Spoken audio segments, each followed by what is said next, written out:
Hello everyone, a very warm welcome to this channel. My name is Fenifara. Thank you so much for clicking on this video. So today I'm here with a labor and delivery story.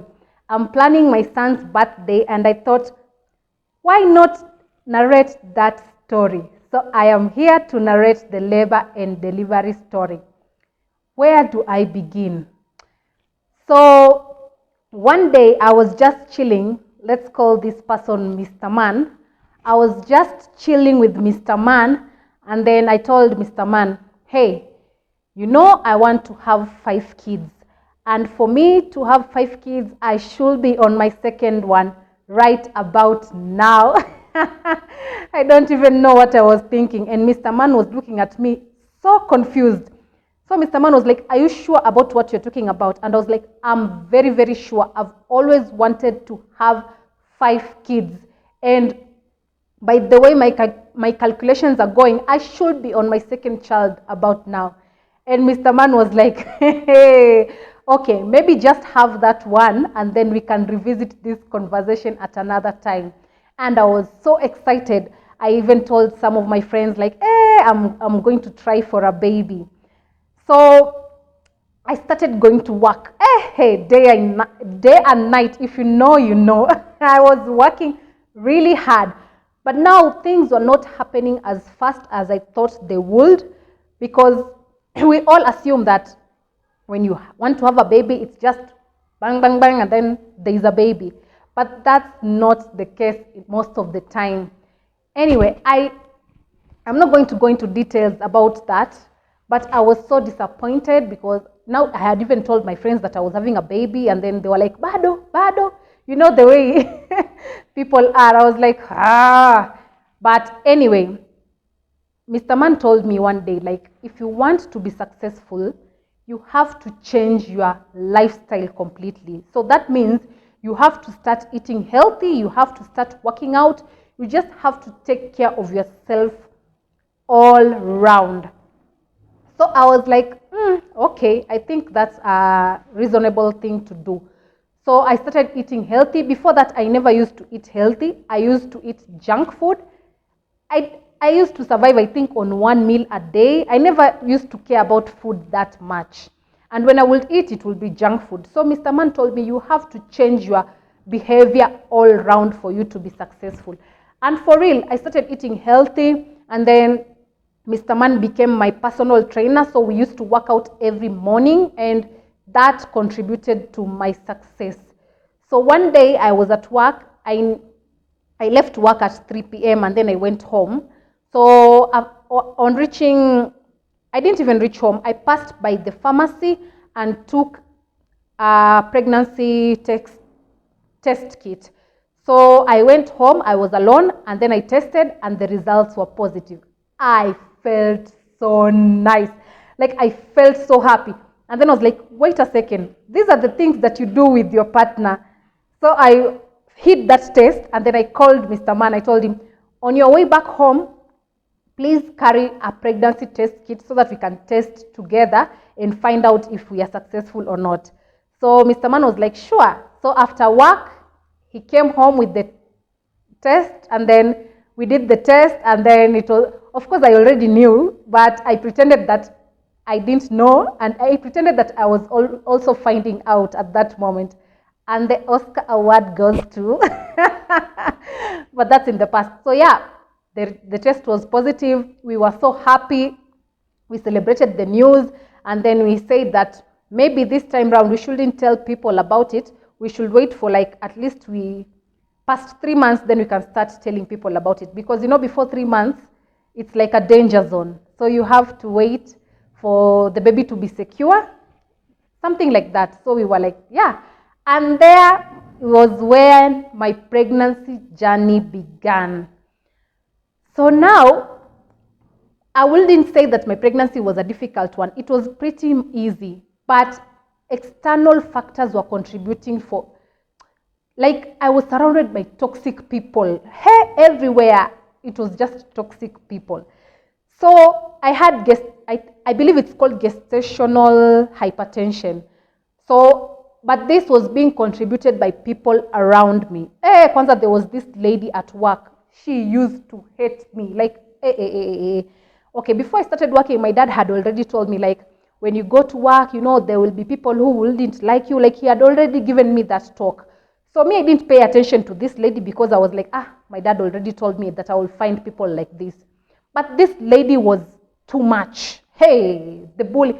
I came to find out later that it's like I came in and stopped her bag because they had deals with the lady who was there before. So by the time I was coming in, it was like I had stopped her bag. And I was like, she could have told me from the word go that this is how things go over here, and I will like step away. I wouldn't even interfere in anything. But that aside, so I used to leave work on Mondays at 3 p.m. and then on Tuesdays was my off day. So on this particular day, I left work at 3 p.m. on a Monday. And then by the time I was leaving work at 3 p.m. on Monday, I had already submitted like all the reports. I normally submit all my reports so that when I go for my off day, I don't want to be disturbed, like no disturbances, no phone calls, because I have submitted everything. So it was at around 7:30 p.m. and this lady was calling me. And I was like, what? Hey, like, doesn't she have a family? Doesn't she have kids to take care of? Why is she calling me at 7:30 p.m.? What does she want? I was like, okay, let me answer the call anyway.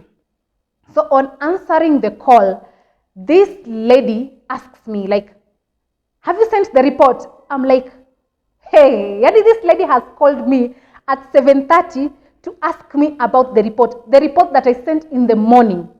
So I told her, like, do you even check your emails? And then he was like, oh, because that was not what she was expecting me to tell her. She was like, hey. And I was angry. I was like, from now on, never ever call me on my personal line. I don't want to see your calls on this line ever again. And please, just learn how to check your emails. Way, that lady went and told the manager, like, hey, I was like, I don't even care. Even if you go and tell the President of the Republic of Kenya, no one is going to prevent me from having this baby. I want to have this baby, and I'm going to have this baby by all means necessary. Like, no one was, hey, I was like a lioness. You know, the way a lioness can defend the cubs by all means necessary. That was me. I was a lioness. Like, no one was going to come in between me and having this baby. So, that woman, anyway, that's in the past, because she was the number one factor contributing to my stress when I was pregnant. And then I even told Mr. Man, like, if you didn't want this baby, you could have told me from the word go. Mimi sitaki mahangaiko. Like, I am willing to even go to an island somewhere and have this baby on my own. But sitaki mahangaiko na watu. Like, hey, I'm telling you, I became very strict. Like, nilikuwa tu mkali. Hey. And thank God I was like that, because after I put everyone straight into their lane, no one ever disturbed me the whole of my pregnancy. Like, I was like, that was necessary for them to leave me alone. So of course, during the first trimester, I experienced all the symptoms. But to me, it was not like a challenge, because I was like, oh, I'm vomiting. Oh, I'm pregnant. Like, I was in this land fantasy. Like, I was so happy that even if I experienced the nausea, the vomiting, I was grateful for those symptoms. Like, this baby is inside me. This baby is growing. I was so happy. So I was just researching on how to get through this pregnancy, on how to counter the symptoms. I was doing everything possible. So I will have like an orange peel in case I will feel nausea. I will just sniff on the orange peel. But the challenge was, where I was working, there was like a bakery, and they used to bake bread in the morning. So when I will go to work in the morning, I could smell the yeast in that bread. For those who have been pregnant can attest to this. Like, I could even smell all the ingredients in that bread and it will make me want to vomit. So I will sometimes, by the time they were baking, I will just step out a bit and go to maybe like a butter nearby. I used to love the smell of shoes. So I will go to that butter and just sniff the new shoes, and then I will come back later when I'm okay. That is how, because the first trimester is like a difficult one. It's like your body is trying to adjust to make room for this new baby. So you go through changes, and sometimes those changes affect you.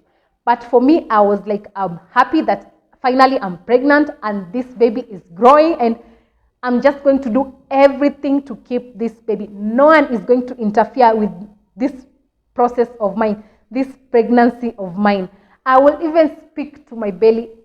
Even before my baby, I will speak to my baby in my belly all the time. And I will just say like, hey, it's just you and me against the world. Like, I will just say like, mommy is going to protect you. Anyway, so on the second trimester, this was my best time, because now I was showing, at least people could see that I was pregnant.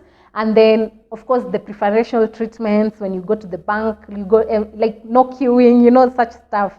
So my second trimester was the best. It was smooth. By this time, I was eating anything and everything, even those things that I never used to eat before I was pregnant. Right now, I used to eat everything. My appetite was over the roof. Hey, and the best part of it is when I went for a scan and then I found out it was a boy. Oh my God. For some reason, I just wanted a baby boy. I don't know why. Like, I just wanted to have a baby boy. So when I went for the scan and then I found out it was a boy, I was so happy. And then, of course, during that second trimester, I will crave for some things, but to me, it was more of street food. Those chakula chafu za barabara, hizo ndo nilikuwa napenda, hata sielewi kwa nini. The chipo mwitu, like anything that used to be sold by the roadside. Mayai boilo, masmoki. I used to love such things. I don't even know why. And there was this place, they used to have those blueberries. I used to buy those blueberries, and then I would eat those blueberries, and then I will save some, and then I will go and put in the fridge. And when they're cold, I used to feel happy. Those are the things that I used to crave for while I was in the second trimester, because that was just my best time. I was just happy to be pregnant at that time. Now, by the time I was getting to the third trimester, now I was heavy. I was tired. But I was like, we are going to get through this journey. Like, I was determined. So the only challenge I can see, apart from the toxicity, which ended in the first trimester, now I used to go to work in public transport. That was a big challenge to me. And it's not only public transport, but it was where I used to live. So we used to live at Naivasha Road, on your way towards Uthiru, but not Uthiru, hapo katikati, between Naivasha Road, between Uthiru and Kawangware, Naivasha Road there. So we used to live there. And I used to work in Karen.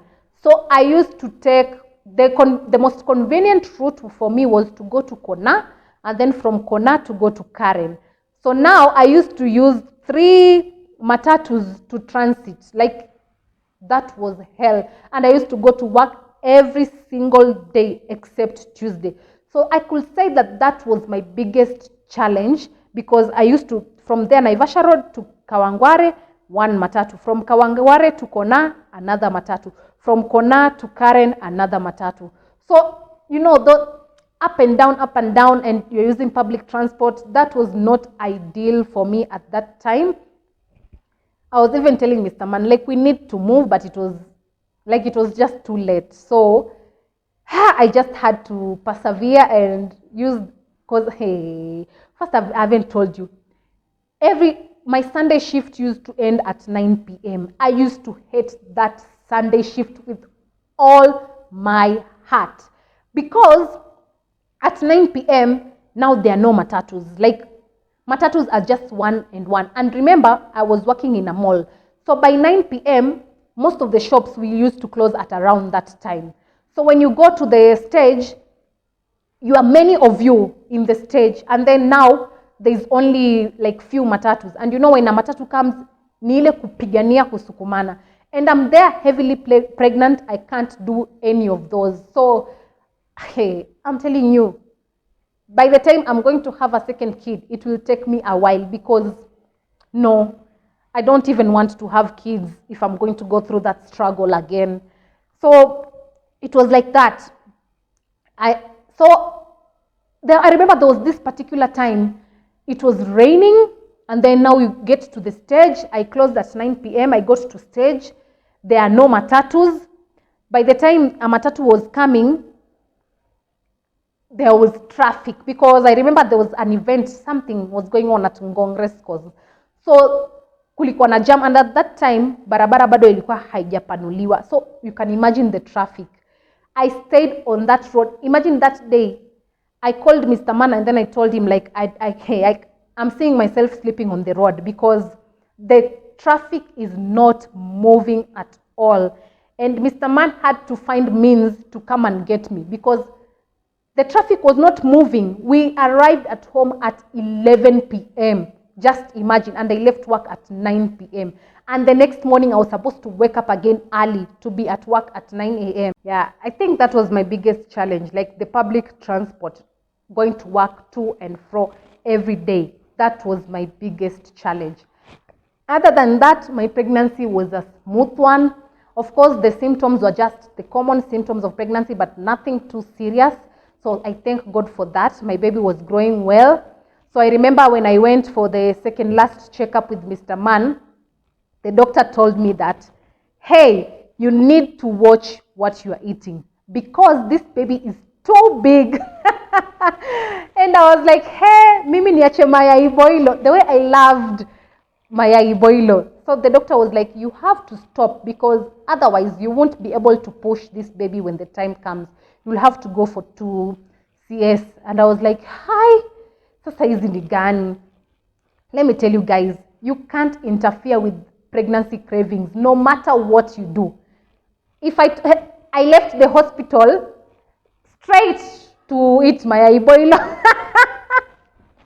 After being told that this baby is going to be big, you're not going to be able to push. I was like, if I'm going to go to CS, that's God's plan. Of course, I wanted to give birth normally, but I was like, how do I control, like, those cravings? There's something else, I'm telling you. The cravings are just too much. Pregnancy cravings are different. Let me just say that. They're so different. Anyway, so the second last checkup was successful. Like, the baby was okay. The organs had formed okay. I was good. And another challenge was the pregnancy, what are they called? Those pills, those prenatal pills. I used to hate those pills.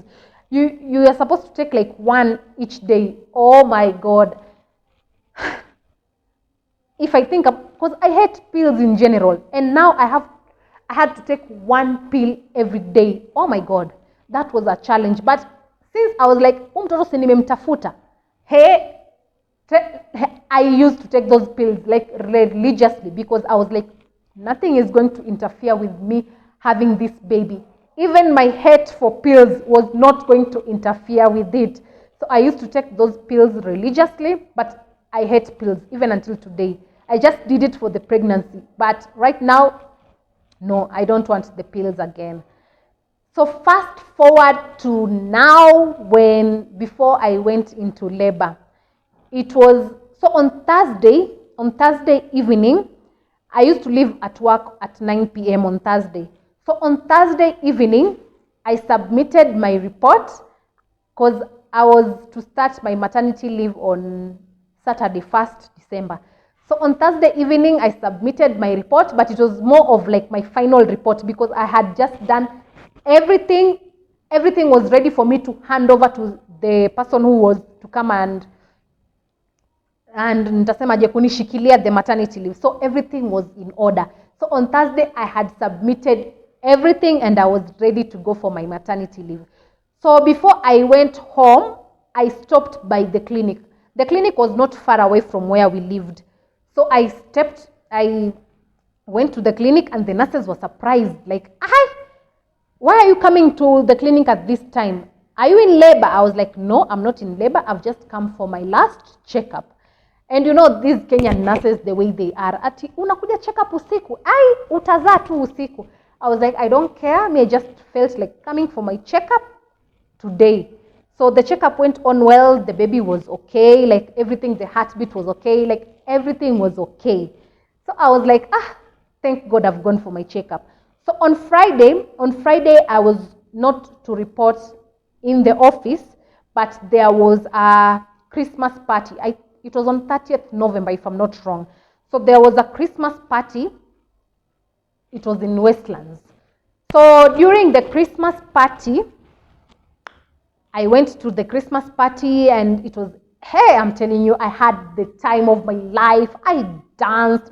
I'm telling you, all those people can remember me with my belly dancing. Like, if I meet some of those people until today, they'll ask me, how is the baby? Because the memory they have of me is of that Friday. I was dancing with my belly. I was there. I was having a good time.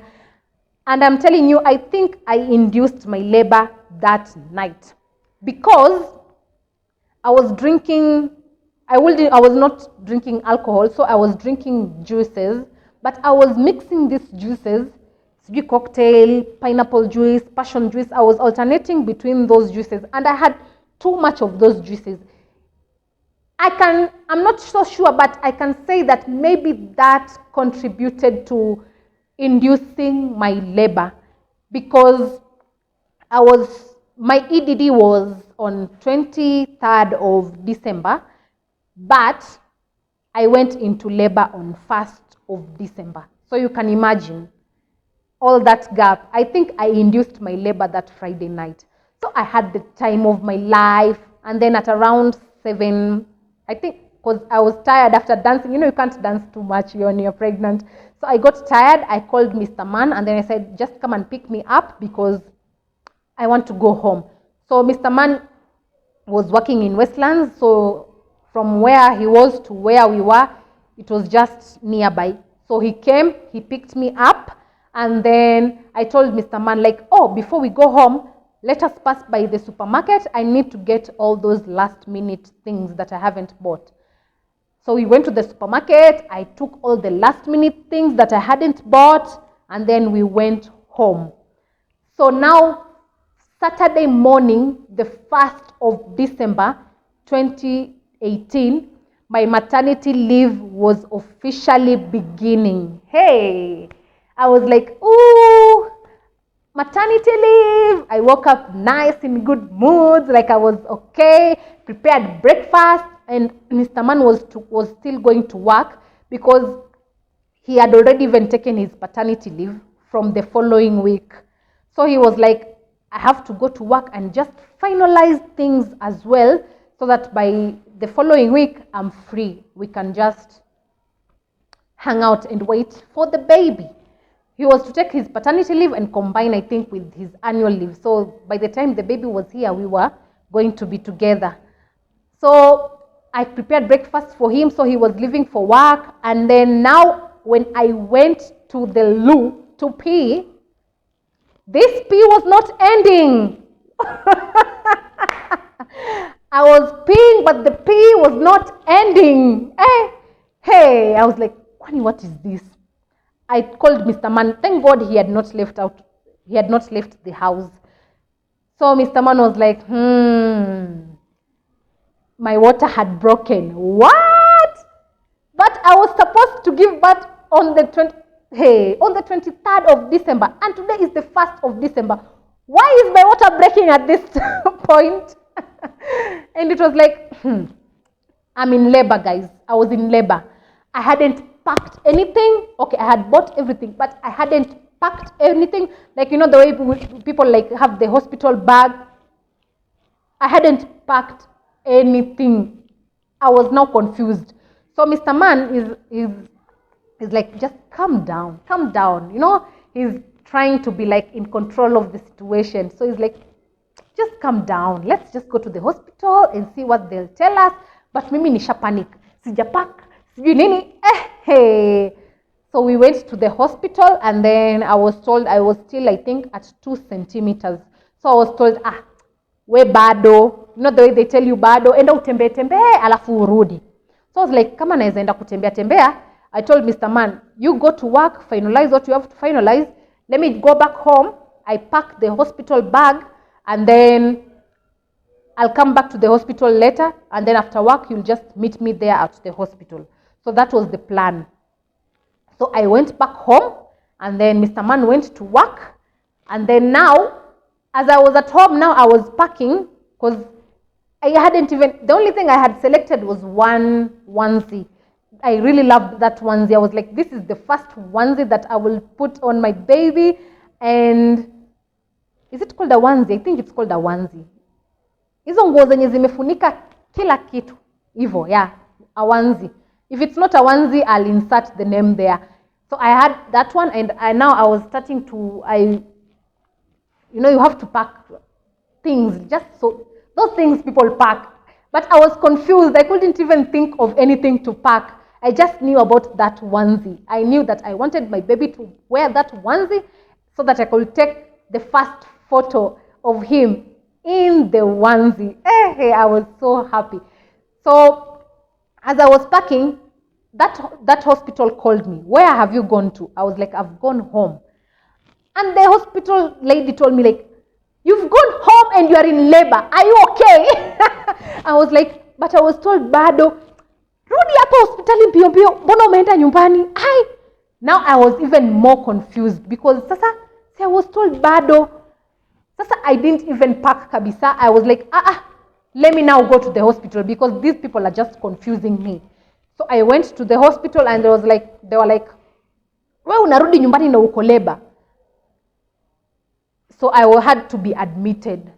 So I was admitted.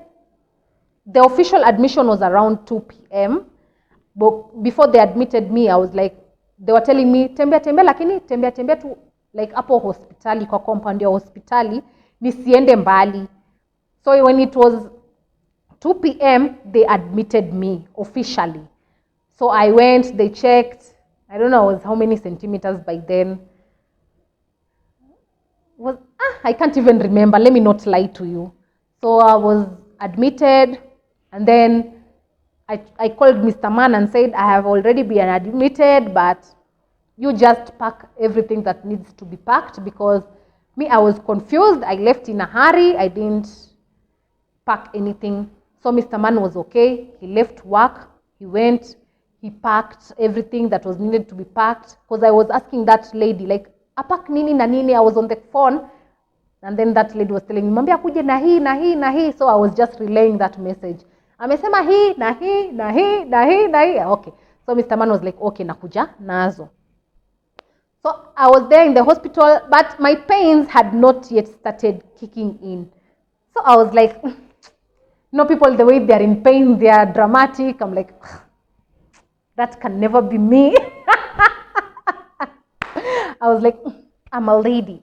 That can never be me. Why are people so dramatic? It's just labor.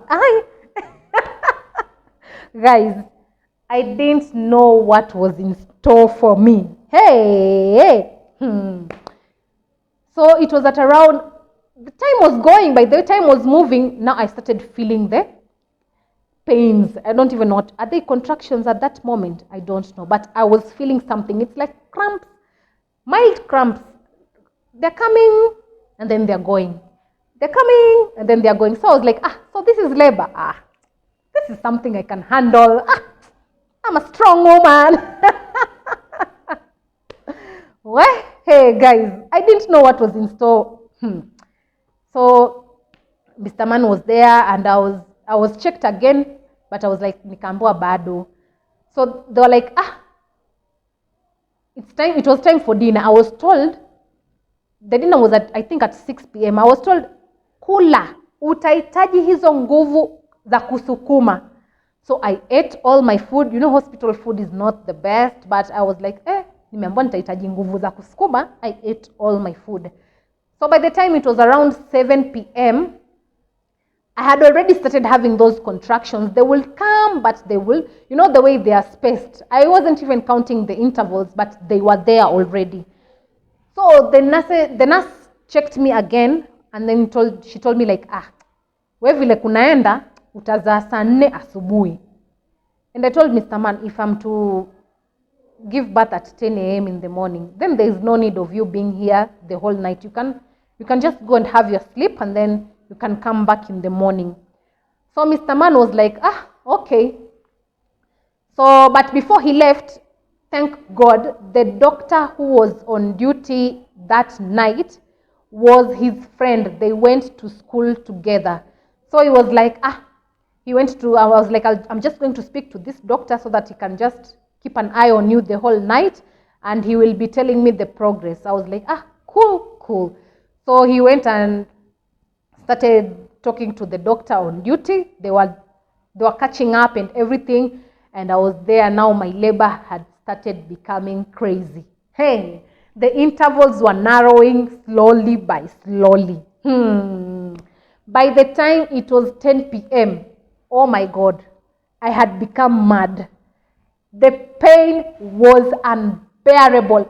And mind you, I'm so sleepy, but I'm in pain. So it's like I'm sleeping for like 2 seconds, and then the pain, dang, is hitting me. Hey, labor si ya mama ya mtu. Remember, I was the one saying I'll be a lady. All the ladiness left. All the ladiness that I was feeling left me completely. Guys, labor, hapana. If it is, what I experienced was hell. Hey. So I was in labor now, active labor. Hey. I remember, I think I called Mr. Man. I was like, mwambie wewe daktari mimi nataka kwenda CS. Sitaki mambo kama haya. The nurse came to check up on me again. I was like, nipelekeni tu CS mimi. And the nurse was like, too late. You have to push through. Like, why do you want to go to CS? You don't even have any complication. You are going to push. I was like, mtoeni huyu mtoto sahi. The nurse was like, ngangana tu hapo. Atakuja tu wakati wake. I was in pain. And worst part is, it was like during that time in the ward, I was the last one to give birth. Everyone else gave birth in front of me. So I was the only one who was in pain. The others were breastfeeding and holding their bundles of joy, and I was in labor. I felt like, kwani mimi nitafika hiyo side saa ngapi? I was in pain, guys. So I remember calling Mr. Man and saying, mimi nakufa. I think that's what I said. I was like, mimi nakufa. Ambia watu mimi nakufa, please. Waambie mimi nakufa. And Mr. Man was like, just calm down. You take deep breath. No one wants to hear that at that moment. Mimi namwambia tu avenye nakufa. Nasikia kukufa.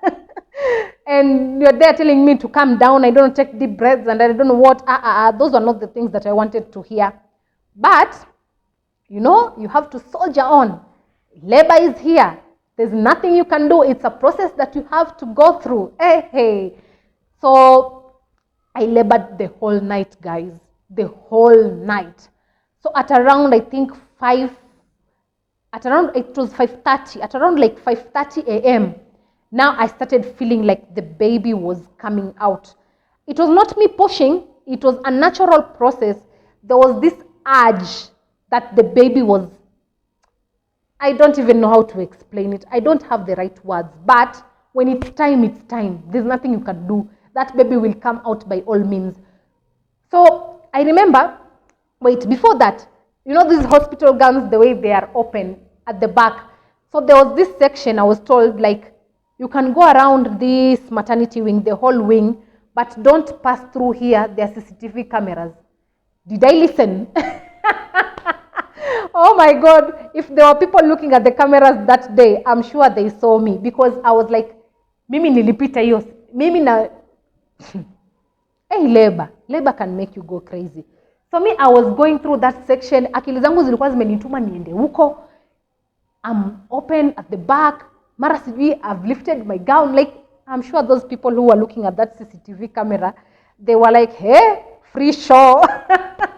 And the nurse was like, wewe si nimekwambia urudi huko. Huko kuna CCTV wanakuwa. I'm like, me, I don't care. I was in labor. I was in active labor. Mi nimeenda huko, nimeinua gown hivi. Because I was feeling like that gown was heavy. You know, like the way you can feel like it's something heavy on you. I wanted to just throw it away. Anyway, but at around 5:30 a.m., now I started feeling that urge. So I called that nurse. I was like, ndo mtoto anatoka. And that nurse was like, wewe, usijaribu kusukuma huyo mtoto saa hii, utachoka mapema. I remember being, nilikuwa mkali, nikamwambia, si msukumi, anatoka mwenyewe. That nurse now started panicking. Amefiki, like it was my time. They started sanitizing that area, everything, like setting up, because they even hadn't set up. They really thought that I will give birth at 10 a.m. for real. According to their calculations, I was to give birth at 10 a.m. So they started sanitizing the place, hurrying, putting the tools together, and then they told me, now, panda hapo. I'm telling you, that bed was up to like this level. But at that time, I was seeing like that bed was up here. Panda hapo. Unashindwadi kupanda, like, naona kitanda iko juu, nashindwa kupanda. Nikangangana, nikapanda. Haya, now you sit in that position, ready to push. It was like, when I tell you to push, you now push. Haya, there was, I was lucky. There was that nurse, the main nurse, another one, and now the doctor had already been informed that it was time. So the doctor also came. Imagine, there were 3 people with me as I was giving birth to S. So I was there, you listen to the instruction, like there's time for breathing, there's time for pushing. I will advise anyone, if you are yet to go to labor, just follow those instructions because they really help. At that point, you don't know what to do. You don't know how to push. There's a technique in pushing. Who knew? So yeah, I followed what they were telling me.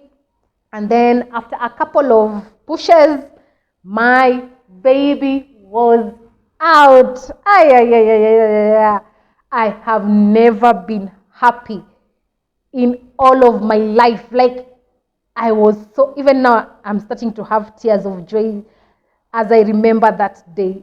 Oh my God, I was so happy.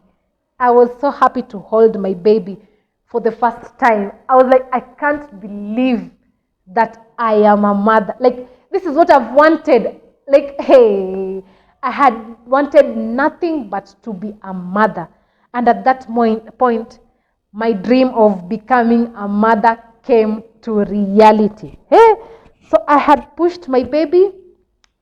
My baby was out. Of course, they placed him on my chest for like a few seconds for skin to skin.